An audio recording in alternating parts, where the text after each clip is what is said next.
Good evening. Thank you for joining us tonight on the Nutritional News Network, episode number 2. Today is November 24th, 2019. I'm Brian Budd, and it's a joy to be here with you today. So, today's podcast, what I'm going to be talking about are a lot of things. Some different things we're going to be talking about today, but what I'd like to talk about first is happy Thanksgiving to everybody out there. Hope that you have a very safe and healthy holiday. I'll probably be doing a podcast after Thanksgiving on Friday. Probably won't be doing any more, but I kind of wanted to do one tonight because there was another article that I kind of read up on that was actually a little bit better that seems to gather some attention. So that's what I want to kind of go over tonight, even though it's already like about 11:25 Eastern. So I'm feeling pretty good about that, but we shall see. So number one, do want to read a disclaimer. These statements have not been evaluated by the Food and Drug Administration. This show, or any products on this show, is not intended to diagnose, treat, cure, or prevent any disease. Nutritional News Network, all rights reserved, 2019. Okay, so that out of the way, of course, we're going to talk about emotional eating, which is a topic that a lot of people probably have that issue with them, and I have the same problem too. So emotional eating, or anything that is done to, say, to cover up,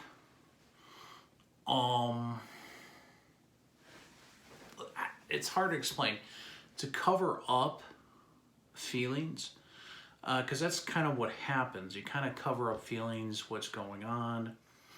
And when you're covering up those feelings, you can cover them up in either way. Now, the reason why I'm talking about emotional eating, its deleterious effects on your health, is because it's affected me. I mean, I was 450 pounds at one time. Went down to 210 pounds, gained 100 pounds back. Now I've lost about 15 to 20 pounds, and I'm working my way down. But what I'm going on with this is that a lot of that is tied to emotional eating. Now, some people go to the extreme when it comes to emotional eating, where they become almost bipolar. Now, I'm not talking in a mental case scenario, but when it talks to food, people get almost like the Dr. Jekyll and Hyde type attitude. Like one time they're basically, I'm 1,500 calories a day, I'm stringent, blah, blah, blah. And then they got the Hyde part. Oh, there's chocolate. Ooh, there's ice cream. Ooh, there's pizza. Ooh, there's this. So there's a very big factor in what is called yo-yo dieting. So number one, yo-yo dieting, I'm sure you're aware. If you're not aware, you can look it up, has some pretty negative effects on the body. Number one is when you start gaining weight back that you've lost, your brain doesn't know what it looks like I've said in the pilot podcast, doesn't know what it looks like, and the brain does not know what you look like in the mirror. Your brain is all about one thing, and that is survival. Okay, so it's all about survival. So if you eat normally, you binge, you eat a lot of food, well, the next 3 days, your body's like, well, wait a minute, I'm not getting any sustenance. Even though you had, let's say, 3 scrambled eggs for breakfast with a couple pieces of bacon and a piece of rye toast and a glass of orange juice, you had a very substantial breakfast by normal terms. But to your brain, it's like, well, wait a minute, I need more fat, more sustenance on hand to take on threats. So that's what happens. So you have the problem with the brain kind of doing what the other portion is doing. So with emotional eating, what I kind of delve into with emotional eating is, number one, whenever you're trying to eat when you're either emotional, it doesn't have to be food, it can be drugs, it can be alcohol, it can be weird addictions, but a lot of it's an addiction to food. And basically what emotional eating is a failure to feel. So all addictions are rooted into the failure of feeling your emotions, which is very important to do. You have to I'm Catholic, but some, Dalai Lama, I think you have to feel it to heal it or something like that. But it's really true. So if you ever gone through this, and you ever had the situation where you've gone through a period where you want to cut the calories and you're feeling sad or you're feeling angry or moody, well, yeah, that's the blood sugar. But if you're eating after a couple weeks, you're still feeling that way, there's probably an underlying issue. You don't want to cover that up. You want to feel it, focus on it, don't judge it, and then let it pass. Kind of like waves in an ocean. You hear that crack? That's the arthritis talking. Anyways, it's like waves in an ocean. That was bad. And that's the wave of emotions that you have. But us as human beings, men especially, men are taught to be the mountain, which we're supposed to be. I agree. However, there is nothing wrong. Obviously, there's social cues that you're supposed to be non-emotional. Obviously, at work, you don't want to be bawling your eyes out because people will not take you seriously. I mean, obviously, if there's a death of the family, something like that. But if you're crying because you're trying to, you're manipulating something or whatever, that's a different story. But with the eating and the emotional part of it is a problem.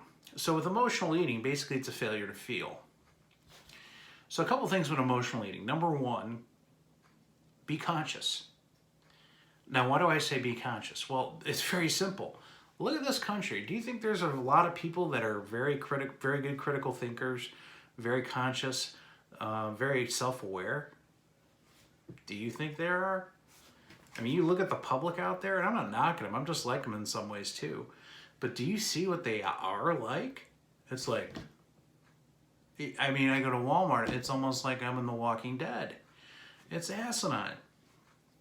So, number one, you got to be conscious. I'm not talking about being in a coma. You know what I mean? Let's say you get a feeling and you want to eat. Like my go-to would be, I'm going to go get a DiGiorno's Rising Crust Pizza. $5 at Giant Eagle. It's on sale. 2 for $9. I'll have that for lunch and I'll have that for dinner. Instead of doing that, even though you've got a full amount of food in the fridge that's healthy, you've got lean meats, you've got fish, you've got turkey, you've got eggs, you've got vegetables for juicing, you've got bananas, apples, papayas, all sorts of beautiful fruits. I mean, for your saturated fats, you've got grass-fed butter. You can put on the peas, steam the peas so you don't cook all the nutrition out of it. Not bad, right? But when we're stressed, what happens is a lot of things happen to the body. So cortisol goes up, obviously. So if you're not able to handle the stress, that means a couple things. You don't have enough buffers. Now, if you didn't have a good night's sleep, you're always going to be craving more food regardless. High protein breakfast is important. Dietary fiber. Talked about the toxins, the toxic layer in the last podcast. But, it's almost like as if, protein is very important, but fiber is very important. Making sure you're not excessively eating too much caffeine, drinking too much consuming too much caffeine, too much thermone beans,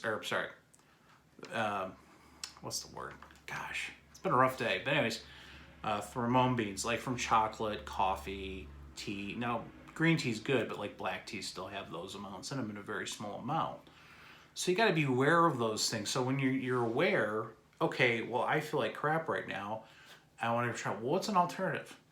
Well, I don't like this.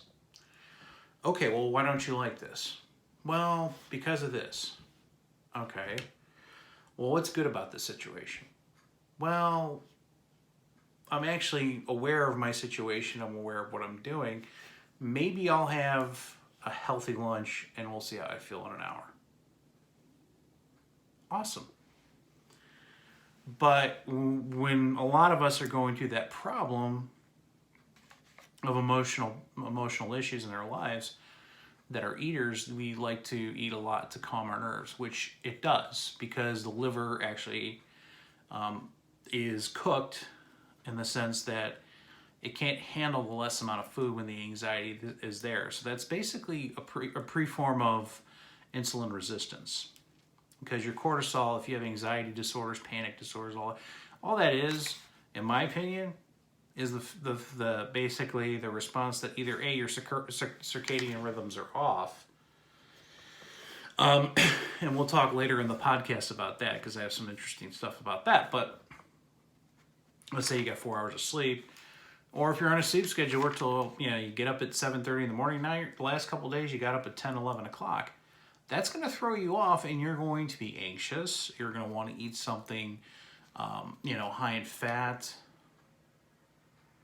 and, basically